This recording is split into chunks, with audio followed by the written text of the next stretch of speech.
From the path behind them, Mama Ijeoma appeared, holding a calabash filled with palm oil, kola nuts, and white chalk. Her voice rang with power as she began to chant. "O ancestors! We call upon you to break this bond. Let the child return home." A burst of light exploded from her calabash, and the spirits shrieked as they vanished into the trees. The mist retreated. The forest grew still. Marima collapsed into Obina's arms, breathless. The bond had been broken. The sun rose slowly over the village of Umuaka, casting golden light on rooftops still glistening with dew. But in Obina's compound, it marked something more: a rebirth. Marima lay quietly beside the hearth, wrapped in a soft wrapper Mama Ijeoma had given her.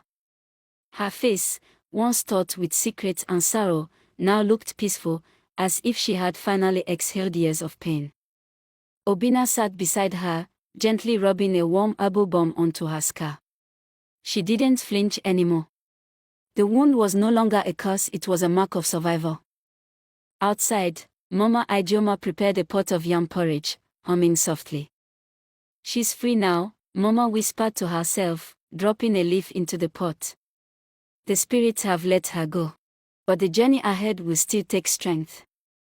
In the weeks that followed, Marima remained quiet. She spent most of her time helping Mama in the garden, sitting beneath the Udola tree, and listening to the village children play.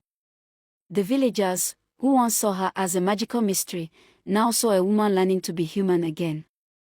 At first, Marima found it hard to sleep.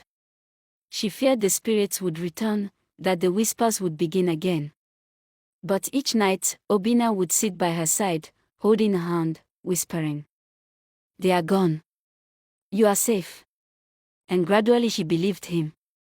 One afternoon, she stood in front of a small mirror and saw herself, not the enchantment, not the revenge, not the mask the spirits gave her, but Nkemdelai, the girl who once dreamed of love, forgiveness, and peace. She turned to Obina. "I want to go to the stream. Not to hide. Not to wash away the past. But to fetch water like a wife should for my family." Obina smiled. "Then let's go together." Seasons passed. The scar faded. The calabash, once filled with mist and magic, now sat on a shelf, holding nothing but dried flowers and kola nuts. It was no longer a vessel of vengeance, it had become a simple memory. Marima, now fully embraced by the village, became known for her wisdom and calm strength. Children would sit by her feet to hear tales not of spirits and revenge but of forgiveness, courage, and choosing love over hate. And every morning, Obina walked with her to the farm. Side by side. In peace. The birds sang low in the trees as the morning sun painted gold across the thatched rooftops. Smoke curled gently from the kitchen hearth, and inside, the small compound that once held shadows of secrets was now filled with laughter. Marima sat beside Mama Ijeoma, peeling yam with steady hands. "Mama," she said softly, "do you think they'll ever truly forget what I was?"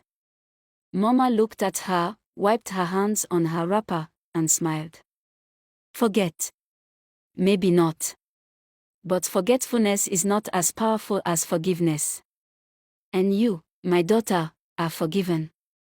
Marima looked down at her hands that once trembled with rage, now calm, steady, and full of grace. She had shed her past like a snake sheds its skin. Each day she woke up, she chose not to be the vengeful spirit they sent, but the woman she was always meant to become. Later that evening, as the orange sun dipped behind the palm trees, Obina led her to the village square. There, the elders had gathered. Not to cast judgment, but to bless. An elder stepped forward and held up the once feared calabash. "What once carried spirits now carries peace," he declared. "This woman came in mystery, but stayed in truth. She has shown us the power of mercy." Marima knelt, her head bowed, tears flowing freely. Obina stood beside her, holding her shoulder firmly. They danced that night under the stars, not as strangers bound by a strange fate, but as husband and wife, reborn in the eyes of the village. 1 year later, the Udala tree stood tall at the edge of the farm. Under its shade, Marima sat weaving a small cloth while her baby, wrapped on her back, slept peacefully. Obinna walked up, carrying a bundle of firewood and a wide grin. "He has your nose," he said, picking at the child. "But my loud cry," she teased, both of them laughing.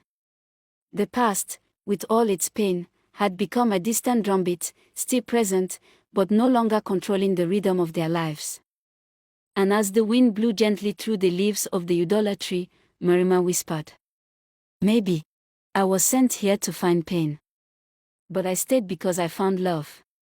And beneath that tree, a once cursed woman and a once naive boy held hands, two souls, scarred and shaped by fate, finally at peace. The true end.